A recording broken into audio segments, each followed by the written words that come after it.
Okay, good morning, good afternoon, everyone. I'm very pleased to welcome you to the Grants and Sponsored Research Initiative seminar that we're presenting today. My name's Jessica Sullivan. I'm the grant manager here at the Research Program on Children in Adversity, which means that essentially I manage the grants and the funding that come into the center. So I am very excited to present to you a topic near and dear to my heart, the fundamentals of research administration, which is being presented today by Ms. Nana Akuffo. Nana is the Research Development Officer and Coordinator for the Office for Research Support and the Post-Doctoral Fellowship Program at the University of Ghana, formerly the Noguchi Memorial Institute for Medical Research. She's worked with the university and the institute for the past 13 years in its administration as a principal administrative assistant. Following her master's degree in administration from Central University College, she understudied with grants administrators at Yale University and the Office of Sponsored Research of the Morehouse School of Medicine. And working with senior members of the university and institute, she oversaw its research development, implementation, and closure. She assists students and staff in the areas of training and opportunities and involvement in research activities, and played a key role in setting up the Office of Sponsored Research, which was set up in order to streamline the grant administration process at the Institute. So welcome, Ms. Akuffo. We are very happy to have you today. Thank you, Jessica. As said, my name is Nana Akuffo, a grant administrator, and I have been doing this over a decade now. And I'm here to share my experience with you, not as only as a grant administrator, but also a PI from NIH, winning a capacity grant to help research institutions in Africa, limited to Ghana, to set up an Office of Research Support. So basically, taking us through the fundamentals of research administration, at the end of this presentation, at least we should be able to list the functions of the sponsored research, the roles of a grant administrator, what are the needed skills that you need to have as a grant administrator. I always say that when I'm presenting, I always say that grant administrator, you needed a skill. No, not everybody can be a grant administrator, and we are going to talk about the skill that is needed to become a good grant administrator.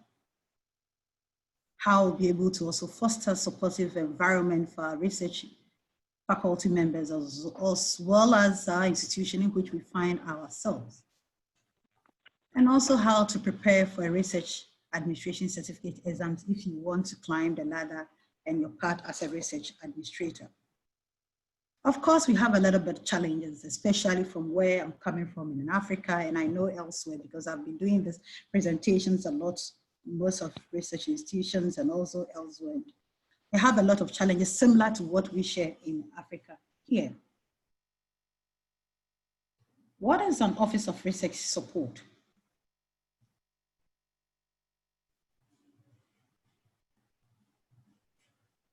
Depending on the terminology that you want to use, some call it Office of Research Support, some call it grants office, some call it contracts office, some call it pre and post award office, but basically it's all terminology. The basic meaning for such an office is to provide an environment for faculty members, institutions, with donor agencies to be able to manage grant activities. In response to all these, there are two major roles that is played by an Office of Research Support. That is the pre-award activities and the post-award activities. When I say pre-award activities, I want to define what a pre-award activity is.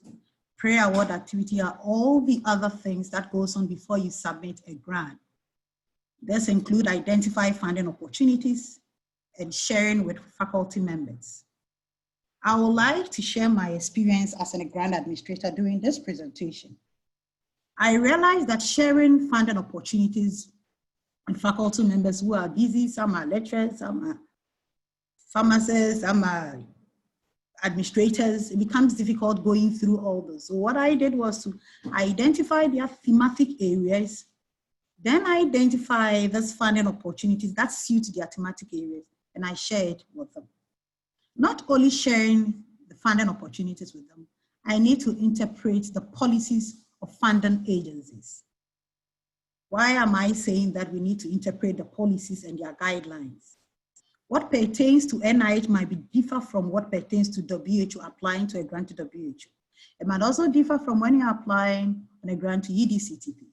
So as a grant administrator, you should be able to know all these policies so that you're able to guide your faculty members in applying for this grant, even if it's coming from the federal government from the US. There are some that require only 6 pages. There are some that require 12 pages. And because they are busy, the scientists are busy, they have a lot of projects, they don't take their time to read all these. So as an administrator, you should be able to interpret these policies to them. You assist with the proposal preparation. Yes, I always say, wherever I get the opportunity, that I'm not a scientist, but how do I help in the preparation? When it comes to budgeting, we need to let them know our indirect costs. What does the funding opportunity say about the indirect cost? What is the ceiling of the budget? Does it allow indirect costs? Who is to be paid on? What is the salary cap for the personnel that will be on? All these things are stated in the guidelines of core, and you have to assess the peer. When it comes to preparing letters of support, when it comes to preparing bio sketches, these are things that we go through before the grant is submitted. And finally, one major activity of the pre-award function before you go to the post is the proposal submission. After you've been able to assemble all these important documentation and dossier, then you submit the proposal to the funder. Don't forget that when you submit a proposal to the funder, it goes through stages in reviewing. They don't review only the science, they review the administrative component. Even some of these guidelines, they tell you where to put the comma, you dot your I's, and you make sure you cross your T's. So these are one of the major things that an Office of Research Support provides for faculty members. When it comes to post activities, the post activity is always the good news that we want to hear. That when you've received the contract, wow, after going through all this, we've been able to award, the contract has been awarded. What are we supposed to do? One, we need to negotiate an acceptance of all sponsored agreement on these. Why do I say you need to negotiate? Because there are some things that are not allowable, some things that are allowable. You need to negotiate on your indirect costs, what's acceptable in your institution, what is not acceptable. You need to let the donor or the funder understand before the word go. Because when you start and you accept the grant conditions, implementing it, and you come back to a funder that, hey, along the line, I realize that our institutions do not support this. It becomes a problem for you, the administrator, meaning you did not do your due diligence work. Therefore, you need to make sure you negotiate and all things are being accepted by both parties. Another post-award function is also manage all external funded project award. Yes, the PI has to go to the field. She puts in the request. You make sure that the request is in line with approved budget lines. If the PI needs to request for any extension, cost of extension is the Office of Research Support Administrator who have to do that. You have to make sure that when there is a carryover request, it needs to come from the Office of Research Support. So these are some of the post-activity award till the end of the project, making sure you are monitoring the activity according to expenditure level. There are certain situations whereby a PI will be spending and the activities on the grant will not be at par with expenditure. You as a grant administrator need to draw that point to the PI that he needs to make sure that he is working in line with his approved budgets.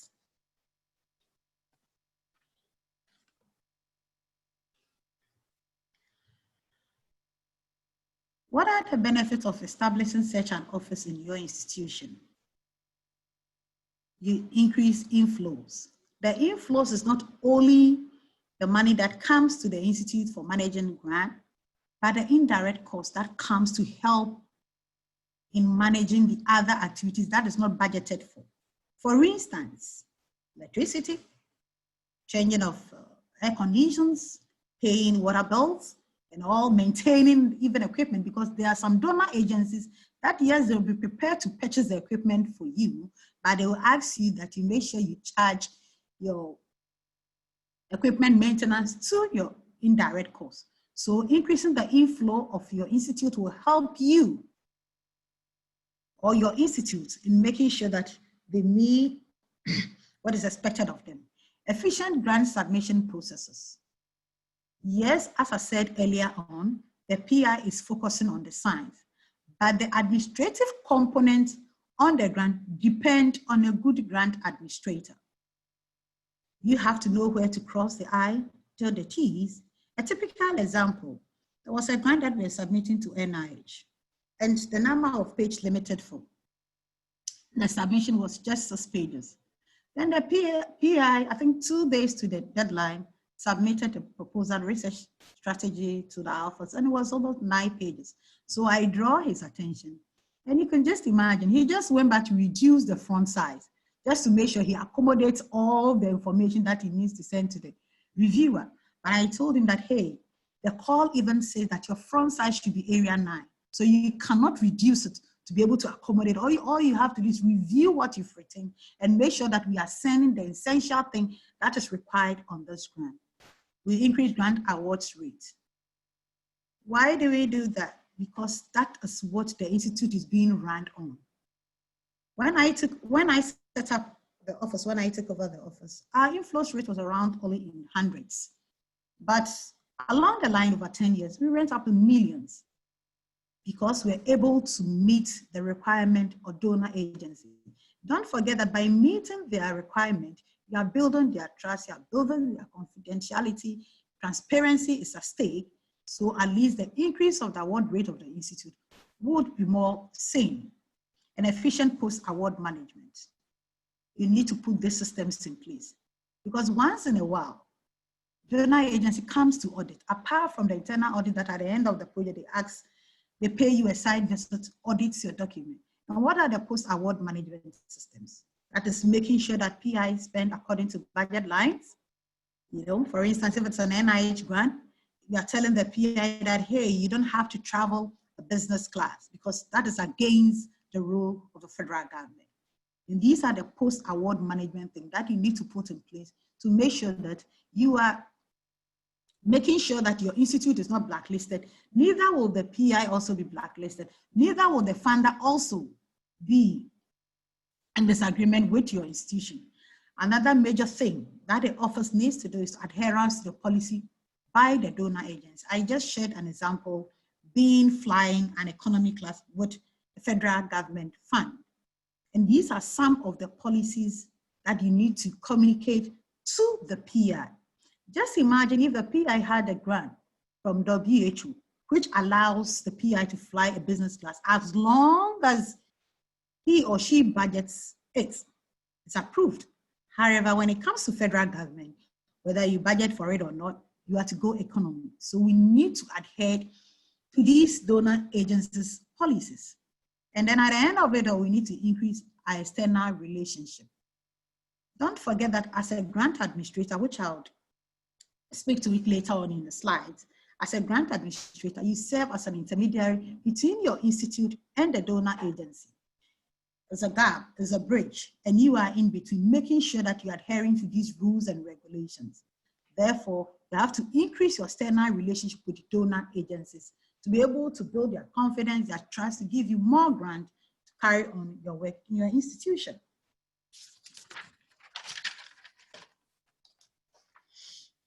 Other benefits of the Office of Research Support is also expenditure according to budget lines, which I mentioned. If there is a need for you to move budget lines, then you know that you need to seek for prior approval.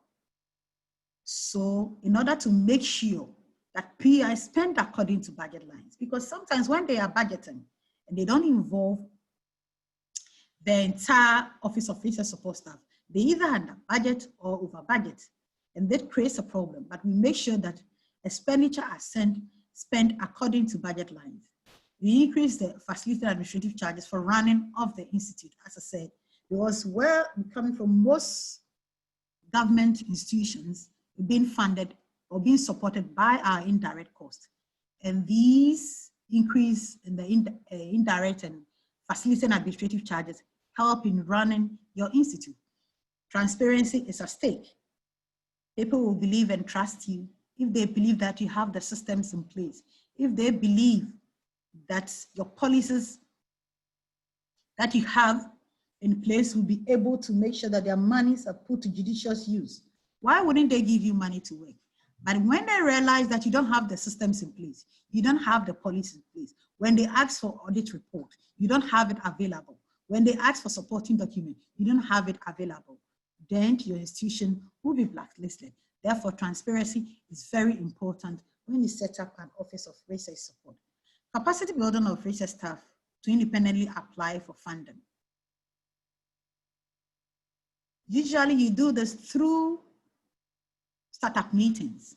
When you identify a funding opportunity and you know that this is the thematic area of this PI, you approach the PI, set up a meeting, and guide the person in applying. Along the line, you build capacity.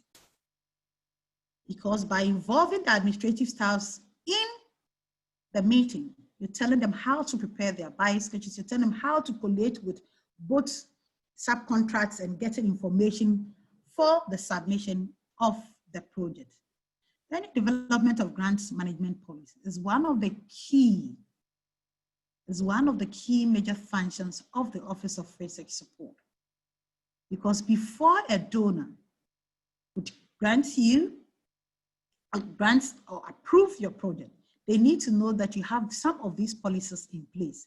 And by that doing, it is the duty of the office to develop these policies. So you have your grant management manual, your conflict of interest policy, your human subject policy, any other policy that will be pertained during the run of the project. You need to develop it as an office. Next. The Office of Research Support and Sponsored Program. Recruiting a research administrator. As I mentioned earlier on, a research administrator is a skill that one needs to acquire.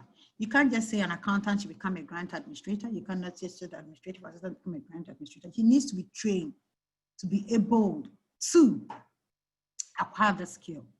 And to recruit that person, you need to recruit someone who can learn the skill. It's not anybody that you said, okay, take this job, I want you to do it. I always tell people that when it comes to marketing, there is a document that says that, okay, marketing is this and that. But when it comes to grant administration, yes, it's difficult to have one specific rule to suit all donor agencies because each donor agency have its own rules and regulations through the required training. For instance, sharing this with people, at least the training that you need to have before you set up this office. You perform the duty of the job. Definitely it comes with job description. So at least you need to have an idea what is entailed for you to have or for you to be recruited as a research administrator. You stay current on funders' agendas. Yes, because now donor agencies always want to update the system. Previously, when you started this work, 10 years ago, it was paper submission. But now you submit through electronic assist, web station, grant.gov. So if they are not current on these donor agencies, it will be difficult to be a par with their policies and to make sure that your faculty members are able to meet what is required of them.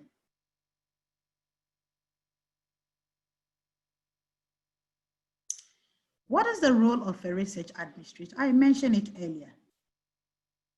You serve as a bridge between your institute and the funder. You provide service to enhance research success. They are focusing on the science. What is my role as an administrator?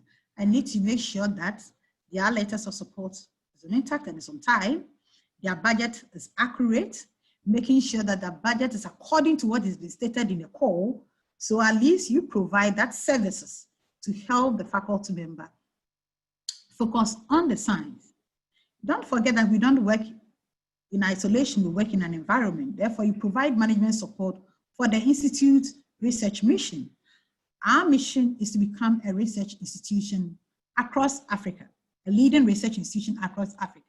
So how do we do that? I'll make sure that at least I need to align my research strategy with this. So when a donor, a funder approach our institution, what we need to do is to make sure that we are in line with the funder. We also help sponsors to achieve their goals and ensure that regulations are enforced. Don't forget that sponsors give you their money because they want you to use it according to what they want you to do.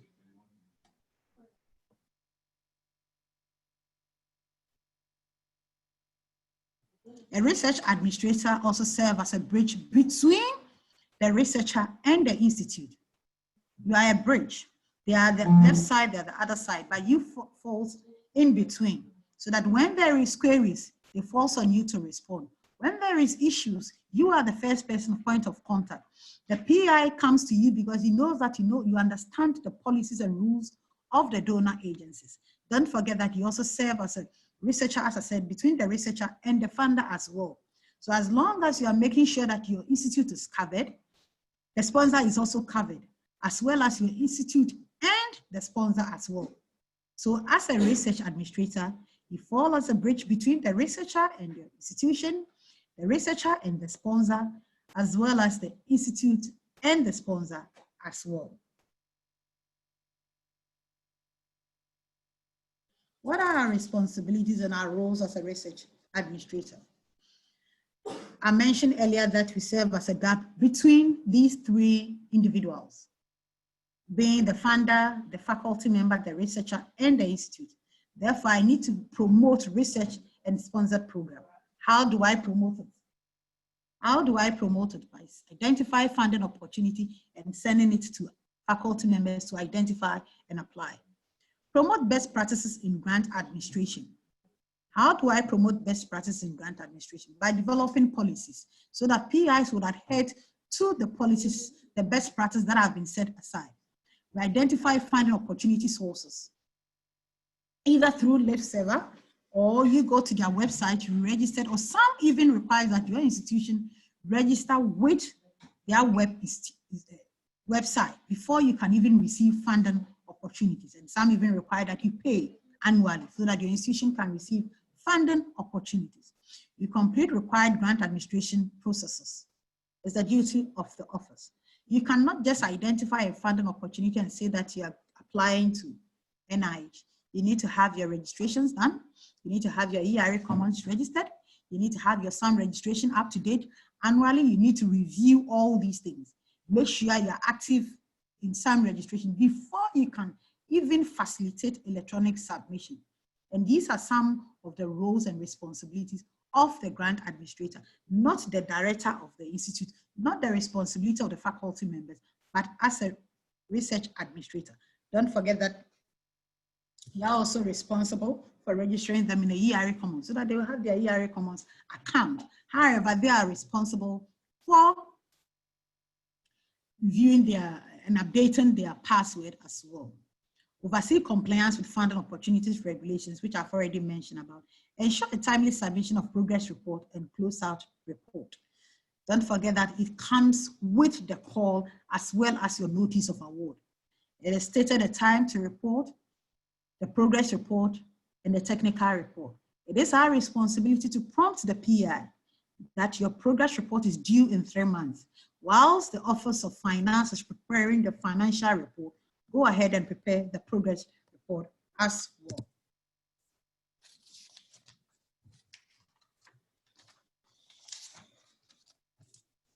As a research administrator, you need to develop a supportive environment to enhance the work of your faculty members. You can do that by developing relationship with funding source. So what do? You can only develop that by being on their list server so that you receive automatic funding opportunities announcement, or you regular visit to their website to get up-to-date policies, up-to-date reviews, up-to-date funding opportunity. You prepare and maintain profile of faculty members, as I mentioned earlier, using my typical example. That yes, because they are busy, I don't want to bombard them with all the calls that I receive. So what I do is I have developed their profile with their research interests. So when I identify a funding opportunity or a thematic area that is of interest to the PI, I just send it to the one faculty PI rather than sending it as a mailing list to everybody. Eventually, they'll be saying that, oh, these people in the office don't know what you are doing. We prepare description of lab and core research facility. That is during procurement, we help them in the description things that they need. We work with institutions leadership to develop seed funding project to support pilot projects. Some of the funding opportunities or some of the calls that come up will rather prefer that you have a pilot project upon which you can apply for a bigger grant. And this is why you have to update your institution to develop a seed funding so that it will help in some of these young faculty members in identifying this pilot project so that when a bigger opportunity comes, they use the data they've collected during the pilot study to apply for this grant. We support the institutional grant program, including traveling grant, equipment grants, matching grant as well. Yes, they are funding some of the funding opportunities that only support traveling. So when you identify this funding opportunity, depending on the department that you want to send it, you identify some few people, you streamline making sure that not everybody will be applying for this funding travel grant because it will also be reviewed, but making sure that they are people who are going to present what is relevant to the funding opportunity that has been sent out.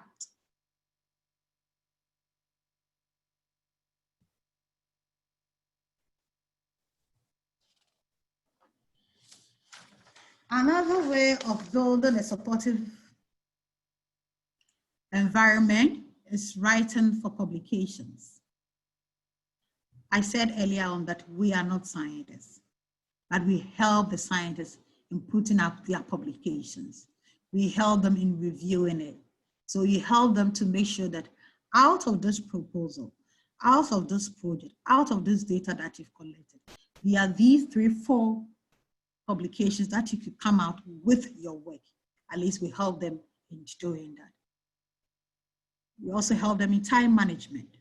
So what I usually do, every quarter we call management meeting, along as a call-in PI's meeting for them to update us of their activities, matching them according to the budget lines and the time frame of the project before they will be overwhelmed with their activities. Sometimes we help in reviewing their conference presentations. Yes, we are not scientists, but whether they are communicating what is in the grant. Because there's a PI who have over 4 or 5 projects preparing for a conference, and she might need some information, some data to support his presentation. And that is where the office is to help in providing that. Then we support a mentor network. One of the things that I try to do in my institution is that when we are applying for a grant, I encourage PIs to include a postdoc, research assistants, so that at least they will be mentored from the grant. So that at the end of the project, at least there will be some PhD students, there will be some students who have benefited from the project. And these are all advice and support from the research administrator.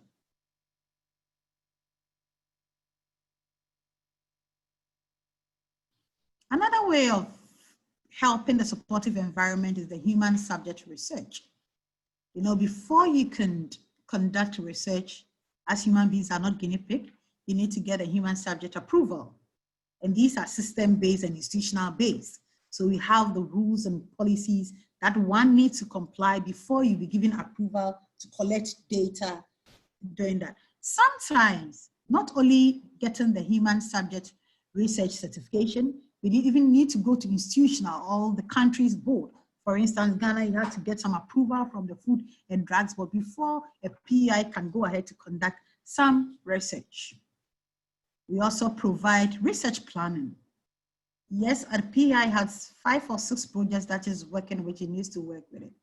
but you help the PI in streamlining and making sure that they are planning and making sure none of the projects suffers from what they're supposed to do. Grant writing, helping the PIs to understand what they are supposed to communicate to the donor. I shared an experience with you that a PI just trying to put up a 9-page document to reducing the font size to become 6-page.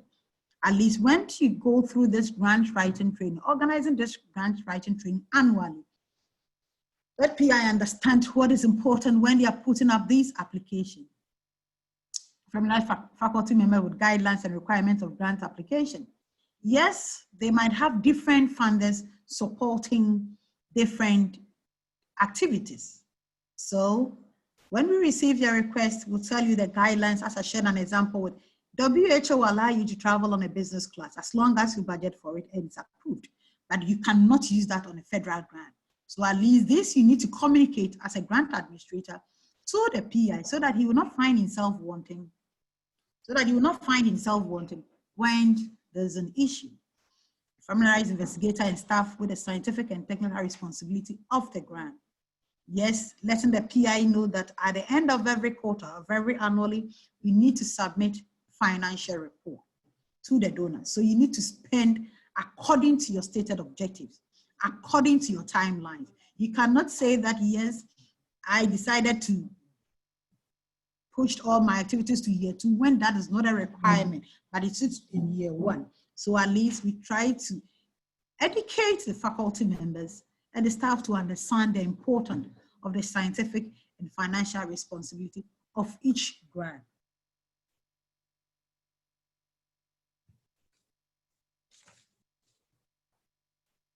Understanding the nature of the principal investigator research is also another thing. Yes, you're overwhelmed with work, but you need to understand the kind of investigation that the PI is working with so that when you attend their meetings, you'll be able to make a meaningful contribution.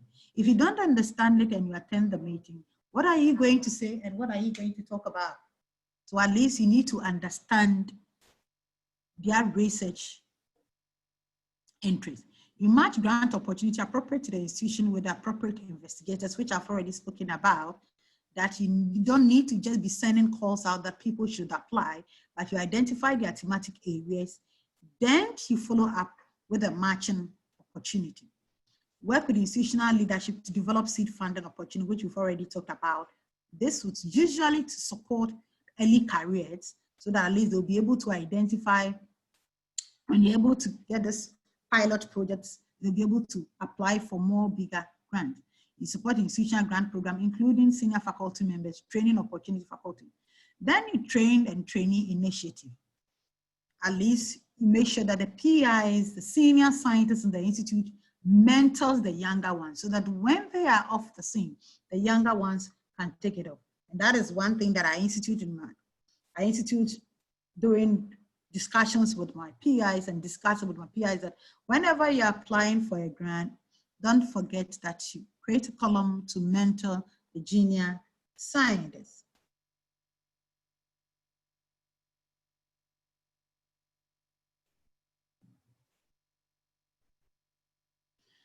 Assist with proposal development. Help the PI collect information about pending funding opportunities. You promote positive relationship between the PI and the funder as well, because you serve as a gap or a bridge between the two people. You provide proposal and budget templates if there's a need, because there are some that they have a specific template even for their reporting, but there are some that you can use your institutional budget. These things all support as a research administrator. You need to build this enabling environment to help the PI in achieving its objective. Make sure that you take part in reviewing publications, including the budget, before they are submitted. Because if you don't take care, PIs will either be under budgeted or over budgeted, and it might affect their proposal as well.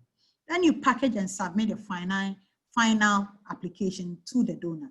And this submission is done through the Office of Research Support. It is not done by the management, not done by the director, not done by the VC, but is done by the research administrator in charge of the Office of Research Support.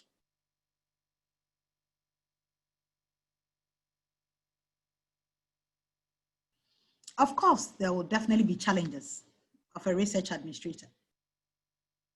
As I said, you need to develop broad knowledge and skill, because here there are few research administrators, and it cuts across from pre-activity to post-activity. So you become jack of all trades.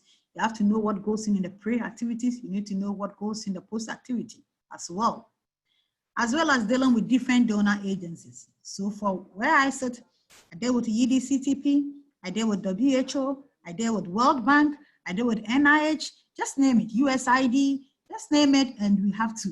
Wellcome Trust, you have to understand. So you need to have that broad knowledge and skill to be able to work with this funding agency. You need communication skill in the following. Writing. When I say writing, I always keep on saying we are not scientists, but you guide them in coming up with a good writing proposal. Then the training as well. Not only training the faculty, administrators, but what I did was also to organize training for the administrative assistant that work with the PIs so that they will understand their work more, right? And these are some of the things, the challenges that we go through. Then the businesses must maintain expert in all aspects of funding. It becomes difficult, but you have to do it. You must maintain expert in all aspects of funding. So you need to know what NIH wants, you need to know what WHO wants, you need to know what EDCTP wants. That becomes a problem. However, it's a challenge that we have to go through. Must take initiative to stay current with frequent changing regulations. We need to be on current and top with these changes. Because I know that, for instance, the indirect costs for even African foreign institutions have changed, the calculation have changed as of last year. So if you are not current, you might still be the old system submitting grant through hard copy, through emails, or they have moved to assist and they have moved to grant that gap. So at least these are some of the challenges. Unfortunately for us, you don't get this training too, but you have to be current with them. Then multiple funder means multiple rules, standard, and deadlines. As I already said, you are working with WHO, you are working with NIH, you are working with EDCTP, and you need to be on top with all these funding opportunities of funders. So at least it becomes multiple tasks, and meeting multiple deadlines becomes a problem. These are some of the few challenges we faced as grant administrators. Now to the resources that will help us. You should always frequently visit the NIH grant policy statement. That's the Bible. You always have to be abreast with it. Always visit the grant.gov website, ERA Commons, to be updated on what's going on. Then the Research Administrator Certificate Council. If you want to have a certificate in research administration, you should also join some societies at least. Society for Research Administrators is one thing that I always recommend because I have benefited from it immensely. I think I won their first round scholarship to go to Yale, and at least these are some of the resources that you frequently have to visit to help you to become a good grant administrator. And on this note, I bring my presentation to an end. Thank you.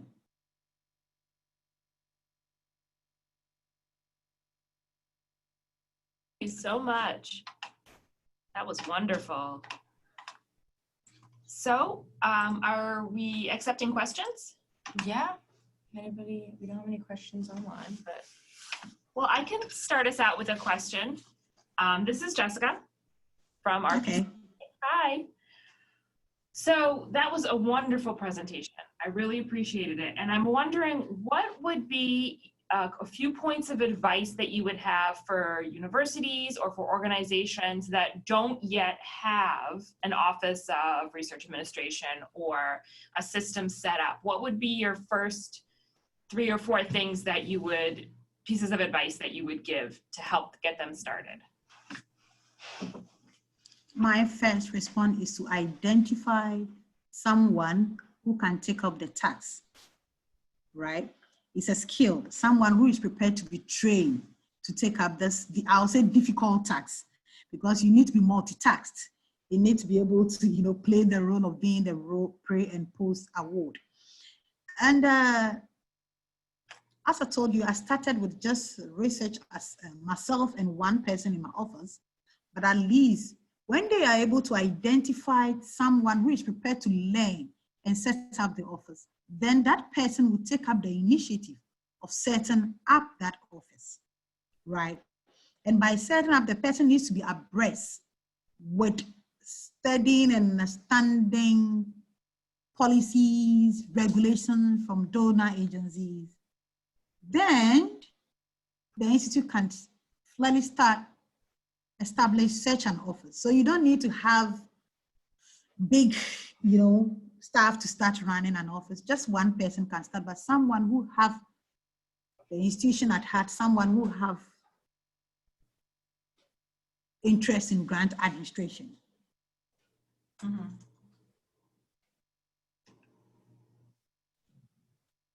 Great, thanks. I had a question. This is Katie. One of the things you talked about was identifying funding opportunities. Do you have any recommendations of where to start with identifying funding opportunities? Yes, you can just go to grant.gov and you register with your own email address. You don't need your email address as a link server. So they'll be sending you frequent update. Every week they send, latest funding opportunities. But then before you do that, I will advise that you have the profile of your faculty members. So that when you go there, because sometimes they post as much as 1,800 funding opportunities, So if you are not specific, you just go there and be like, what am I looking for? But if you know what you are looking for, immediately you register or you visit the grant.gov website, you have all that you need.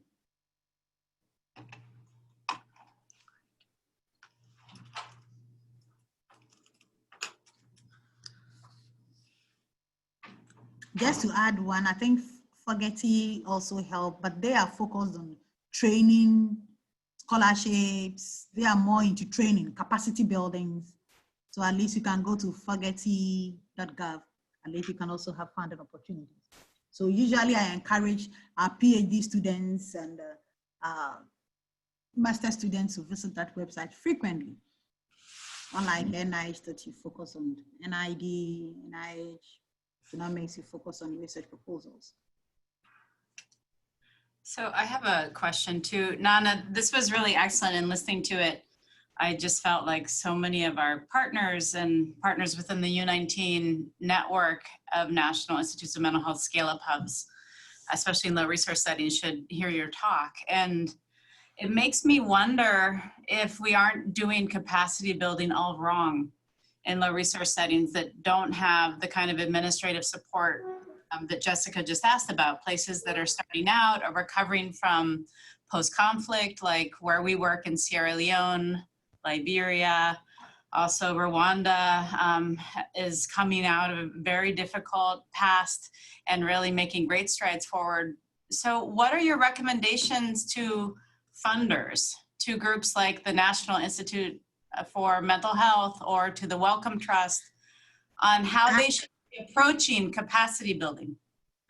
I would first recommend that they deal with credible institutions and not channel their money through the government institutions, right?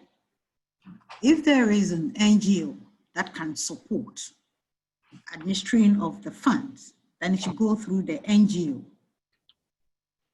I would not recommend that you send channels money through the government. NGO, you mentioned it because of the post-war and other things, government in, government go. But however, if you establish an office through an NGO, right, that can administer all these policies, monitors all these things throughout, it will help your institution. So, but here's a question just to push back a little bit. Things are really far along post-conflict now in Rwanda, very far along post-conflict in Liberia and Sierra Leone. The government is really doing a lot to have transparency, anti-corruption. You have universities that, at one time in West Africa were some of the best in the whole continent. So how do we build them back? How do we get to a place where they also can participate, and what approach is that going to take when it comes to capacity building? I would share an example with you that I was discussing with Kathy that I think earlier this year I was invited to Sierra Leone Yeah. through the Minister of Education, and his agenda was to, establish such an office in all the universities, right? So that they can also apply, have policy systems in place they can apply, and But along the line, issues came up because now who is going to be custodian? I want the office to be set up in the Minister of Education office so that I will apply, you apply the grant through me. So that's what I said, that identify credible institutions that can submit and manage grant on their own. Yes, government may say that things have improved. Things have improved. But I want to, because that is what for over a year now, we are still struggling as to whether setting up the office in Sierra Leone, in the Minister of Education office, because the universities also say that no, our institutions are credible and will be able to manage it. So we want the offices to be established in our universities, right? So that we can manage the funds. But just imagine if you establish an office of research support in the office of the Minister of Education, and today he's not in power. What becomes of your money? So yes, I agree with you. Yes, things have improved, but I would rather suggest that if there is a credible NGO, right, or a credible institution that you think that when you send money to them, you are safe, and that should be, but not through the government. Yeah, we understand what you're saying about ministries and turnover. I guess when it comes to national universities, have you seen some exciting or successful examples in sub-Saharan Africa of transformation and improvement? And what would those be? Please come again. What examples exist in sub-Saharan Africa of strong national universities that have improved their research administration, and how did they do it? That is by setting up their own research office. Because last year, I even went to Liberia, NPhil, National Public Health Institute. They are also trying to streamline their office to get money directly to them, but not through their Ministry of Health. So basically, these institutions have identified the need of strengthening their offices, and they need this support. Capacity building, they need to be trained. They want to train, but they don't have the money to do it. They want to go ahead and establish these offices, but they don't have it.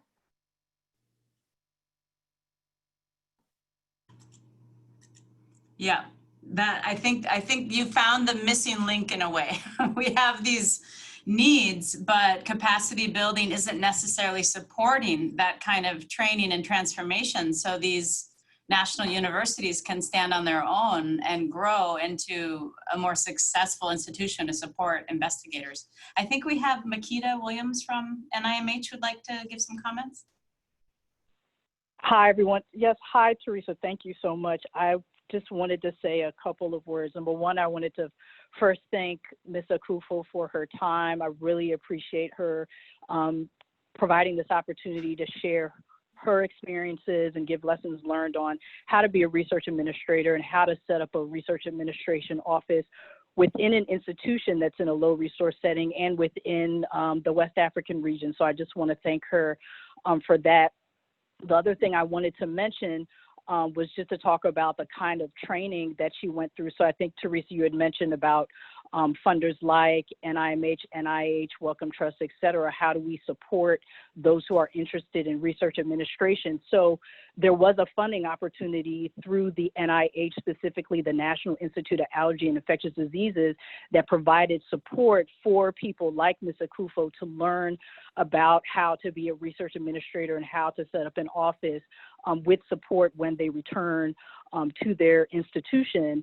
And NIAID, the acronym for the National Institute of Allergy and Infectious Diseases, still has this funding opportunity available for those who are interested to learn how to be research administrators. The other thing I just wanted to mention was that that same institute also provides opportunities to train research administrators who are within other global settings once they have received, once their institutions have received NIH funding. We have staff here at NIH who go into different regions and do trainings with local research administrators and also with local principal investigators and other research staff. And so there is one that's upcoming April 15th to 20th in Johannesburg, South Africa. So the office that oversaw the training that Ms. Akuffo went to has staff, and they also ask us as program officers to attend these trainings to share information about research administration, but also funding opportunities. So I just wanted to mention that as well. But the last thing I wanted to say was a question for Ms. Akuffo.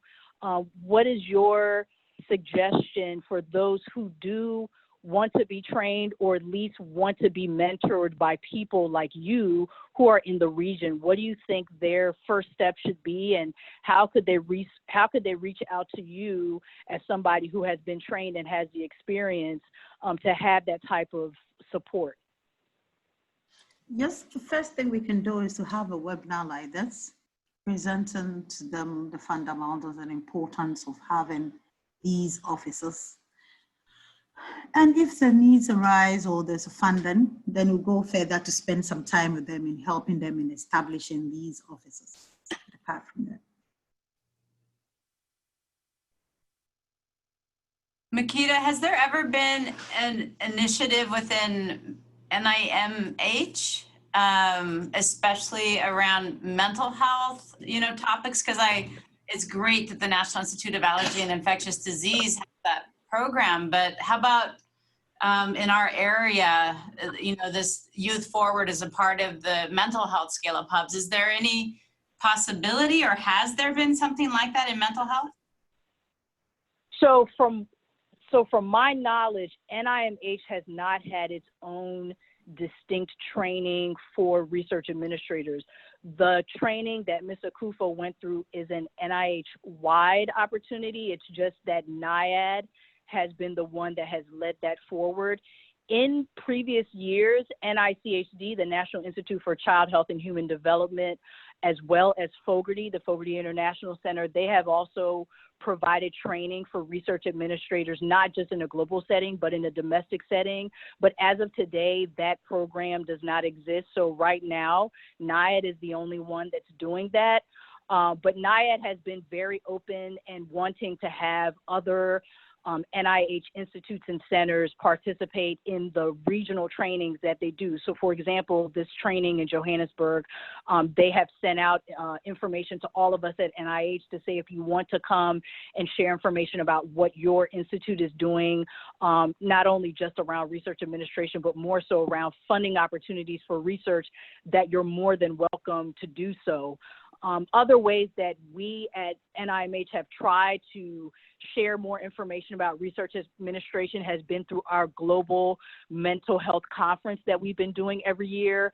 Right now, we are planning towards having that conference sometime in April of 2021, and we will have a grant writing and scientific peer review workshop. That will be the third workshop that we've done, and we usually have somebody from our Office of Grants Administration come and present the same type of information that Ms. Akuffo presented today. Yeah, that's terrific. And I think... But the question is it funded? Because as I said, yes, these opportunities come around, but the institutions do not even support staff to attend this training. So yes, you might have staff who are willing to attend it, but the funds to travel are not available. Right. So that has been a challenge. So for example, with the Johannesburg training, there isn't funding opportunities coming from NIH to support people within those regions to come. It would have to come through the existing grants that have been funded within those regions. Those PIs would have to find funding for their participants to come.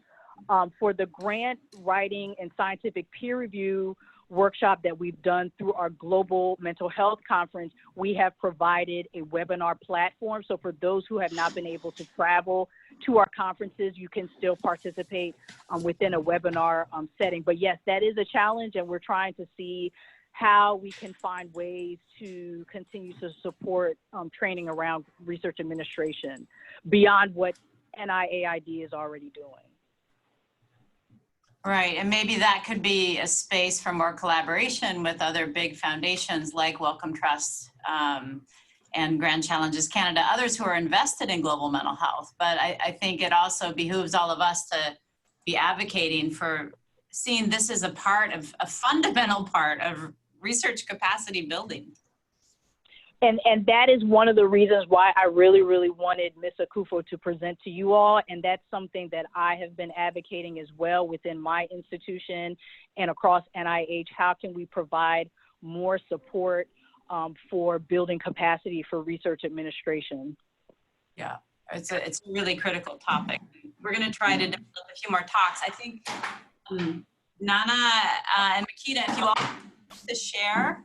Makita, if you have those training opportunities and the funding through, NIAID, like you mentioned, then Nana, if you have resources to share, we can use GRIT to disseminate those and also make sure our capacity building coordinators, when they hold sessions in West Africa, that they're also sharing those. That's a good start. And then if you have other speakers and topics within this set of issues around research capacity building, I think it would be really great. And if there are examples of universities that have transformed their administration, I'd love to have someone come and talk from one of those perspectives as well. I think one of the things that would be important is a lot of these activities and a lot of these personnel would need to be supported by some sort of overhead or indirect cost. And a lot of organizations don't have that structure or setup. So it would be great to have a presentation for organizations that don't yet have that structure set up on how to set that up. And I know it can be very complicated and mind-boggling. So that I think that would be having that financial structure as well would lend itself to supporting this. Whereas relying on a grant, for example, to be able to pay for someone's travel to a conference like the one we're talking about would be challenging, not only for that grant and that PI who has things that they want to accomplish on that grant, but also as a general administrative cost, sort of to be allocating to one grant would be also a hard sell. I think the major issue is funding. That is the major issue for supporting people to attend these conferences. Because I know with the NID one, there is a clause that to be able to qualify to apply, your institution should have received a grant from federal government or NID, not less than $250,000.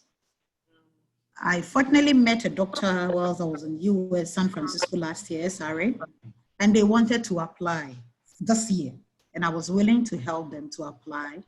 Unfortunately, because they have not received any funding from NID, that I seized the $250,000, they couldn't apply. So I mean, some of these things needs to, be discussed when we're looking at this capacity building thing. Yes, there is this opportunity that we can apply, but there's always a clause that makes it difficult for people to, sail through.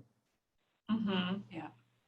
We hear you. I think this is just such a critical topic. So let's be thinking all together about how we can add more lectures and talks within this theme, because it's a complicated and critical issue. And we want to thank you, Ms. Akuffo, for your wonderful presentation today. And please send us links and resources, and hopefully you can join us in future seminars, because your skills and experience are really tremendous, and we can't thank you enough. Thank you and most welcome. Thanks, everyone. Goodbye.